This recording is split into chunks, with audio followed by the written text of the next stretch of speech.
नमस्कार, मैं हूं शम्स ताहिर खान और आप देख रहे हैं वारदात। मासूम किलकारियों को मुस्कुराहट देना भी किसी इबादत से कम नहीं है। वैसे भी हम बच्चों को फरिश्ता मानते हैं, पर जरा सोचें, अगर यही फरिश्ते पलटकर हमसे पूछ लें कि क्या यही इंसानों की दुनिया है, क्या इसी दुनिया में इंसान बसते हैं, क्या इसी दुनिया में लाने के लिए मुझे 9 महीने तक मेरी माँ ने कोख में रखा और जब मैं इस दुनिया में आया तो मुझे मरने के लिए सड़क पर और मेरी माँ को बैग में बंद कर दिया। गुजरात से आई ये वो कहानी है जो किसी का भी दिल कचोट कर रखते हैं। इस मासूम चेहरे की मासूमियत से किसे प्यार ना हो जाए। ये भोलापन, ये आंखें, ये सादगी, ये मासूमियत। सिर्फ 10 महीने पहले ही तो ये आया है हमारी दुनिया में, सिर्फ 10 महीने पहले। अभी तो ये अपने पैरों पर चल भी नहीं सकता। ये उम्र कायदे से माँ की गोद और आंचल तले पलने की है। अब अगर इसी नन्ही उम्र में ऐसे नन्हे फरिश्ते को कोई मरने के लिए किसी गौशाला के बाहर छोड़ जाए तो फिर कैसी ये दुनिया और कैसे दुनिया के लोग। आखिर क्या जवाब देंगे हम सब इस मासूम को।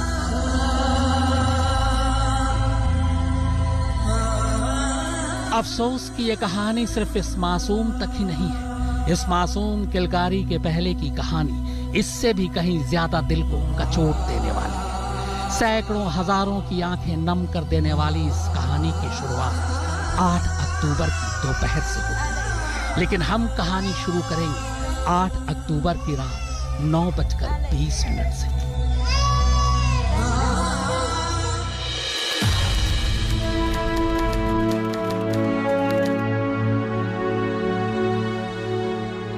कुछ तकनीकी खामियों के चलते सीसीटीवी की इस तस्वीर पर वक्त और तारीख गलत आ रही है। असल में 8 अक्टूबर की रात ठीक 9:20 पर एक शख्स गोद में बच्चे को लिए गौशाला के गेट के करीब पहुंचता है। रात का वक्त था, आसपास कोई भी नहीं, लिहाजा वो बड़ी खामोशी से बच्चे को गौशाला के गेट के अंदर सड़क पर रख देता है। बच्चे को रखने के बाद लगभग वो दौड़ते हुए वहां से भाग जाता है। सीसीटीवी तस्वीर यहीं पर खत्म हो जाती है। अब इस तस्वीर के साथ दिक्कत ये थी कि बच्चा छोड़कर भागने वाले शख्स का चेहरा या पहचान साफ नहीं हो पा रही थी। थोड़ी देर बाद गौशाला के कुछ कर्मचारियों को किसी बच्चे की रोने की आवाज सुनाई देती है। बच्चा जोर जोर से रो रहा था। कर्मचारी बाहर आकर देखते हैं तो ठीक उसी जगह पर यह बच्चा उन्हें रोता नजर आता है। वो बच्चे को उठाकर गौशाला ले आते हैं। इसके बाद आसपास में तलाश करते हैं कि शायद बच्चे के माँ बाप मिल जाएं, मगर कोई फायदा नहीं होता। इसी के बाद पुलिस को खबर दी जाती है। खबर इलाके की पार्षद दीप्ति पटेल तक भी पहुंचती है। बच्चा छोटा था, रो रहा था, देखभाल कैसे हो, इसे देखते हुए पुलिस ने दीप्ति पटेल को कुछ वक्त के लिए बच्चे को संभालने के लिए कहा। पूरी रात पार्षद ने बच्चे का ख्याल रखा। इस महीने की 8वीं तारीख को हमको पीथापुर गांव में स्वामीनारायण गौशाला है, वहाँ पे एक बच्चा मिलता है। वो बच्चे को आसपास के लोग वहाँ से अपने घर पे ले जाते हैं, उसको कंफर्टेबल करते हैं, फिर पुलिस को इन्फॉर्म किया जाता है। तो पुलिस उस बच्चे को लेके आती है, उसका मेडिकल ट्रीटमेंट करवा रही है। ये बच्चा कहाँ से आया है और ये बच्चा किसका है, इसका इन्वेस्टिगेशन करना काफ़ी ज़रूरी था। इसलिए गांधीनगर पुलिस की काफ़ी सारी टीम हमारे अलग अलग जगह में सारे एविडेंस गैदर करने के लिए लग गई कि ये बच्चा किसका है और कौन इसको यहाँ ड्रॉप करके गया है। सुबह होते होते सोशल मीडिया पर बच्चे का वीडियो और तस्वीर गुजरात में वायरल हो चुका था। इस मासूम से बच्चे का चेहरा देखकर हर एक का कलेजा फट रहा था। उन्हें समझ नहीं आ रहा था कि कोई माँ बाप इतना संगदिल कैसे हो सकता है जो 10 महीने के अपने बच्चे को यूं छोड़कर भाग जाए। सोशल मीडिया पर सैकड़ों लोग आगे आकर इस बच्चे को गोद लेने की ख्वाहिश जताने लगे। सोशल मीडिया से होते होते अब बात गुजरात की गृह मंत्री हर्ष सांघवी तक पहुंची। तब तक बच्चे को मेडिकल चेकअप के लिए अस्पताल ले जाया गया था। हर्ष सांघवी बच्चे को देखने अस्पताल पहुंच जाते हैं। इसके बाद वो वहीं ऐलान करते हैं कि इस बच्चे के माँ बाप को ढूंढने के लिए पुलिस अपनी पूरी ताकत झोंक देगी।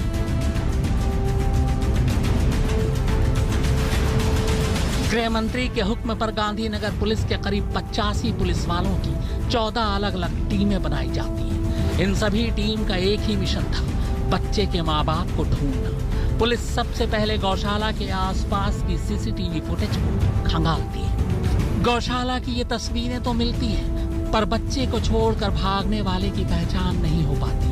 अब पुलिस की टीम गौशाला को आने जाने वाले तमाम रास्तों की सीसीटीवी फुटेज खंगालने का फैसला करती है। इस मुहिम में करीब 150 सीसीटीवी कैमरों को खंगाला जाता है और आखिरकार पुलिस को पहली कामयाबी मिलती है। ये कामयाबी एक सेंट्रो कार की शक्ल में मिली थी। एक कैमरे में ये दिखाई देता है कि एक शख्स एक बच्चे के साथ सेंट्रो कार में इसी गौशाला की तरफ जा रहा है। सीसीटीवी की तस्वीर से उस कार का नंबर भी पता चल जाता है।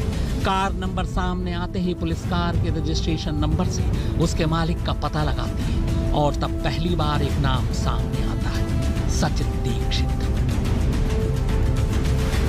सेंट्रो कार 30 साल के सचिन दीक्षित के नाम पर ही दर्ज था और पता था अहमदाबाद का। इन्वेस्टिगेशन में ऐसा पता चला, एक व्हीकल का नंबर मिला जिस व्हीकल में उस बच्चे को वहाँ छोड़ा गया। वो व्हीकल आइडेंटिफाई करने के बाद हमको पता चला कि एक सचिन दीक्षित नाम का लड़का है। वो लड़का उसको यहाँ ड्रॉप करके गया है। सचिन दीक्षित के बारे में जाना तो यहाँ गांधीनगर में रहता है। फौरन पुलिस सचिन दीक्षित के गांधीनगर के उस पते पर पहुंची तो घर पर ताला लगा हुआ था। तब तक पुलिस को सचिन दीक्षित का मोबाइल नंबर मिल चुका था। पुलिस ने मोबाइल को सर्वेलेंस पे डाला तो पता चला कि सचिन दीक्षित राजस्थान के कोटा के आसपास है।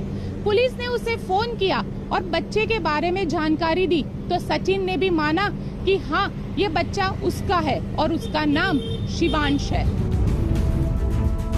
रविवार सुबह सुबह राजस्थान पुलिस की मदद से सचिन को पुलिस ने कोटा में ही रोककर हिरासत में ले लिया। तब वो अपनी पत्नी, 4 साल के बेटे और माँ बाप के साथ था और उसी सेंट्रो कार में दशहरा मनाने उत्तर प्रदेश जा रहा था। रविवार को ही गुजरात पहुंचने के बाद पुलिस ने शिवांश को इस तरह गौशाला के बाहर छोड़कर भाग जाने की सचिन से वजह पूछी। सचिन खामोश था। इसके बाद पुलिस ने सचिन की पत्नी अनुराधा से पूछा कि उन्होंने अपने बेटे को यूं क्यों छोड़ा।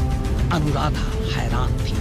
उसने कहा कि उसका एक ही बेटा है, वो भी 4 साल का, और वो इस वक्त उसके साथ है। उसने शिवांश को पहचानने से ही साफ मना कर दिया। अब पुलिस के सामने अजीब उलझन थी। सचिन कह रहा था कि शिवांश उसका बेटा है, उसी ने उसे छोड़ा है, और सचिन की पत्नी अनुराधा कह रही थी कि वो उसका बेटा है ही नहीं। अब पुलिस एक बार फिर से सचिन से पूछताछ करने का फैसला करती है। पूछताछ शुरू होती है और पूछताछ खत्म होते होते गांधीनगर पुलिस वडोदरा पुलिस को एक फोन करती है।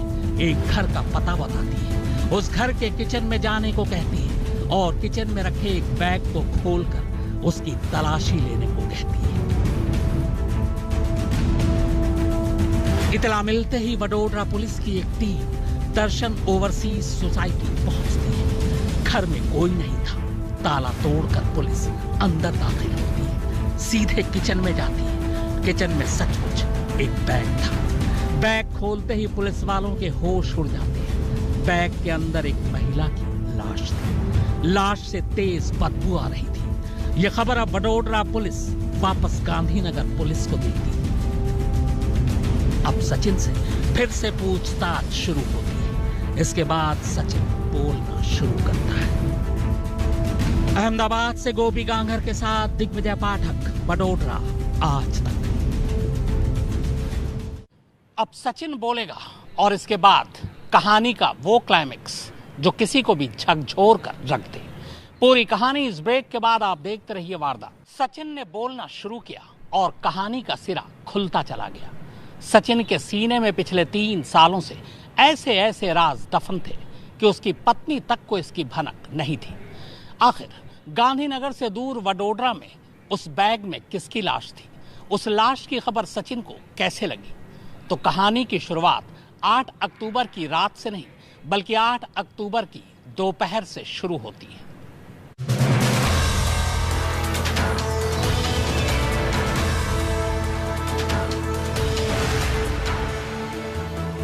उत्तर प्रदेश का रहने वाला सचिन दीक्षित गांधीनगर की एक कंपनी में असिस्टेंट मैनेजर था।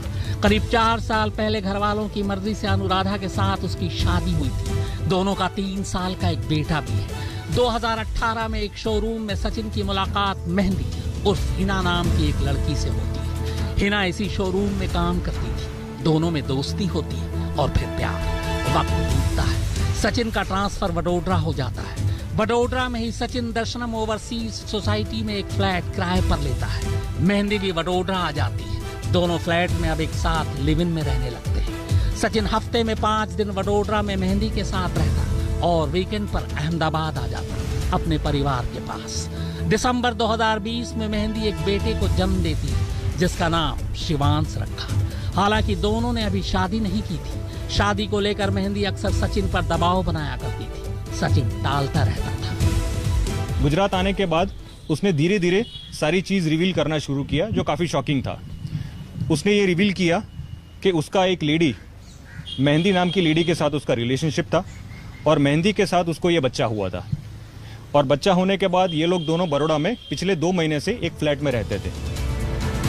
8 अक्टूबर यानी शुक्रवार की दोपहर को सचिन और मेहंदी के बीच फिर झगड़ा होता है। दरअसल सचिन मेहंदी को बताता है कि वो दशहरे पर 1 हफ्ते के लिए अपने घर उत्तर प्रदेश जा रहा है पूरे परिवार के साथ। मेहंदी इस बात पर गुस्सा हो जाती है। वो उसे जाने से मना करती है। झगड़े के दौरान मेहंदी उसे अनुराधा को छोड़कर एक बार फिर से शादी का जिक्र छेड़ देती है। इसी झगड़े के दौरान सचिन को गुस्सा आता है और वो मेहंदी का गला घोंट देता है। मेहंदी की मौत के बाद वो घर में ही रखे एक बड़े से सूटकेस में उसकी लाश ठूंस कर बंद कर देता है और बैग किचन में रख देता है। ये सब करने के बाद शाम से पहले ही वो बेटे शिवांश को लेकर वडोदरा से गांधीनगर के लिए निकल पड़ता है। मेहंदी की लाश फ्लैट में छोड़कर गांधीनगर में स्वामीनारायण गौशाला के बारे में सचिन को पहले से मालूम था। दूध और बाकी चीजें अक्सर वो यहीं से लिया करता था।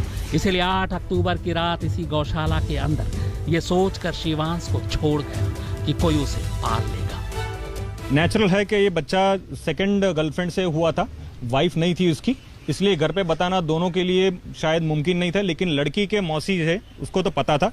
लड़के के लिए ये पॉसिबल नहीं था कि अपनी फैमिली को ये डिस्क्लोज कर पाए, इसलिए हमारा मानना है इसीलिए इसको छुपा के रखा होगा।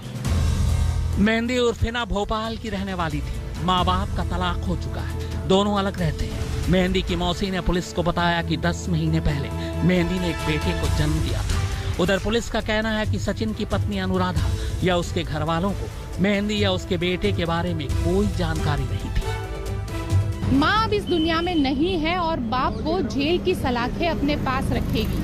वैसे में रह गया अकेला तन्हा शिवांश, जिसका कोई कसूर नहीं है।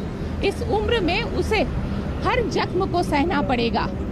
इस केस से जुड़े कई पुलिस अधिकारी शिवांश को गोद लेना चाहते हैं, लेकिन देखना यही होगा कि क्या सचिन या उसकी पत्नी शिवांश को अपनाएंगे।